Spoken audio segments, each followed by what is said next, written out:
Car दोस्तों, आज हम स्टार्ट करने जा रहे हैं फिर से अपना यूपी ट्रिपल ग्राम पंचायत अधिकारी का प्रैक्टिस सेट का दूसरा पार्ट। अब मैं रोज़ रोज़ फटाफट 5-10 मिनट में पूरे 100 क्वेश्चन का अगले बार से रिवीजन कराऊंगा। जैसे प्रैक्टिस सेट जब 3 आएगा तो उसमें 10-15 मिनट में फटाफट आंसर का टिक करते हुए पूरे 100 क्वेश्चन फटाफट करा दूंगा, क्योंकि परीक्षाएं नज़दीक आ चुकी है। तो चलते हैं पहले क्वेश्चन पे। अगला क्वेश्चन है, ग्राम स्वराज की संकल्पना किसने दी थी? तो गांधी जी ने दिया था। उत्तर प्रदेश में मुख्यमंत्री पंचायत प्रोत्साहन पुरस्कार योजना की शुरुआत कब की गई थी? अप्रैल 2017। रोजगार छत्र योजना का उद्देश्य क्या है? अनुसूचित जाति का सर्वांगीण विकास। युवा उद्यमिता विकास अभियान, युवा हब योजना का प्रमुख उद्देश्य क्या है?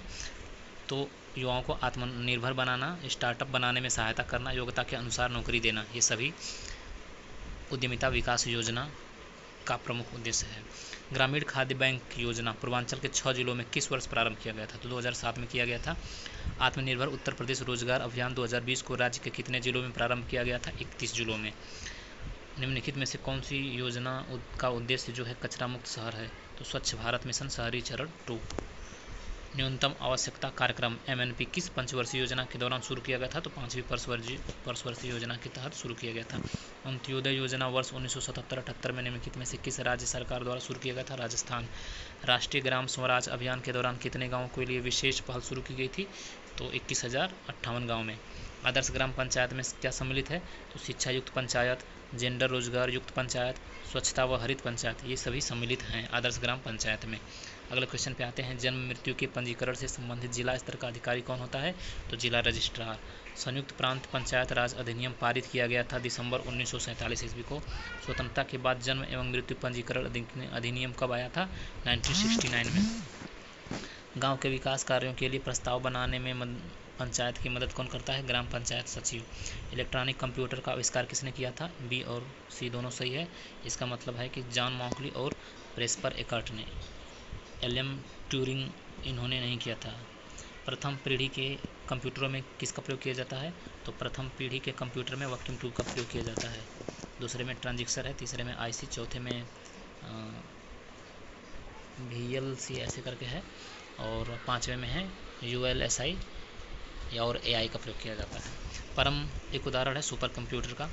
कंप्यूटर में एक शब्द का आकार होता है, एक कंप्यूटर में निश्चित है, लेकिन विभिन्न कंप्यूटर के बीच भिन्न भिन्न होता है। ये माइक्रो प्रोसेसर की गति को किस रूप में जाना जाता है? तो घड़ी की गति के रूप में। कंप्यूटिंग पर ध्यान केंद्रित करता है और पारंपरिक कंप्यूटर और इस पे ध्यान केंद्रित करता है कौन? ज्ञान, डेटा और सूचना। यानी कि इसमें ये भरना है, कंप्यूटिंग ज्ञान पर ध्यान केंद्रित करता है और पारंपरिक कंप्यूटिंग डेटा और सूचना पर ध्यान केंद्रित करता है। NLP के संबंध में निम्नलिखित में से कौन सा विकल्प सही है? तो NLP एक प्रत्याशित है, यह विकल्प सही है। अगले क्वेश्चन पे आते हैं, अर्थमेटिक, बाइनरी लॉजिक और अर्थमेटिक के प्रवर्तक कौन है कंप्यूटर प्रोग्रामिंग में? तो क्लाउड सैनन। SSD का क्या अर्थ होता है? Solid state drive. MOEMS का पूर्ण रूप क्या है? Micro opto electro mechanical system. पूर्व निर्धारित मानों के साथ स्वचालित रूप से फॉर्म आदि भरने वाली सुविधा को कहा जाता है ऑटोफिल। निम्नलिखित में से कौन सा फॉन्ट सेंस सेरिफ है? एरियल। ईमेल भेजते समय BCC क्या दिखाता है? Blind carbon copy. अगले क्वेश्चन पे आते हैं, 79 कौन सा operating system in non interactive है? तो batch processing operating system. Computer के बारे में निम्नलिखित में से कौन सा कथन सही है? यह एक इलेक्ट्रॉनिक उपकरण है जो डेटा को संग्रहित, पुनः प्राप्त और संसाधित करता है। उत्तर प्रदेश के किस नौपाषाणिक स्थल से धान की खेती का साक्ष्य मिला है? तो कोल्डीहवा से। मौर्योत्तर काल में उत्तर प्रदेश का कौन सा नगर रेशम मार्ग से संबंध था? मथुरा से। उत्तर प्रदेश के भौगोलिक क्षेत्र में सम्मिलित नहीं है नीलगिरी पहाड़ी, यह उत्तर प्रदेश के भौगोलिक क्षेत्र में सम्मिलित नहीं है, बाकी सब सम्मिलित है। जनसंख्या की दृष्टि से उत्तर प्रदेश में 5 सबसे बड़े नगर कौन कौन से हैं? कानपुर, लखनऊ, वाराणसी, आगरा और मेरठ। उत्तर प्रदेश में किसके प्रचार हेतु कन्या सुमंगला योजना की शुरुआत की गई थी? तो लड़कियों के लिए स्वास्थ्य एवं शैक्षणिक मानक हेतु। संगम योजना का मुख्य उद्देश्य क्या है? विकलांगों की कल्याण वृद्धि करना। कन्हैयालाल मणिकलाल केंद्रीय हिंदी संस्थान कहाँ है? आगरा में है। निम्नलिखित में से कौन से अनुसूचित जनजाति उत्तर प्रदेश के वाराणसी जिले में नहीं पाई जाती है? सहरिया जिले। 89 क्वेश्चन है, अति लोकप्रिय धार्मिक पत्रिका कल्याण कहाँ से प्रकाशित? गोरखपुर से प्रकाशित होता था। आते हैं मिलान करना है। मिलान में कौन सा सुमेलित नहीं है? जल विहार का मेला बुंदेलखंड में है, बटेश्वर का मेला पश्चिमांचल, और शुक्रताल का मेला मुजफ्फरनगर में। बलदेव छठ का मेला पूर्वांचल में नहीं है, ये मिलान गलत है। उर्दू को उत्तर प्रदेश का राजकीय भाषा कब घोषित किया गया था? 1989 में। किस फ्रांसीसी यात्री ने काशी को भारत का एथेंस कहा था? बर्नियर ने। उत्तर प्रदेश में कोयले के भंडार कहाँ पाए जाते हैं? सिंगरौली क्षेत्र में। सिंगरौली। उत्तर प्रदेश में निम्नलिखित में से कौन सा शहर निर्यात विकास केंद्र नहीं है? प्रयागराज। आगरा, खुर्जा और मेरठ ये निर्यात विकास केंद्र है।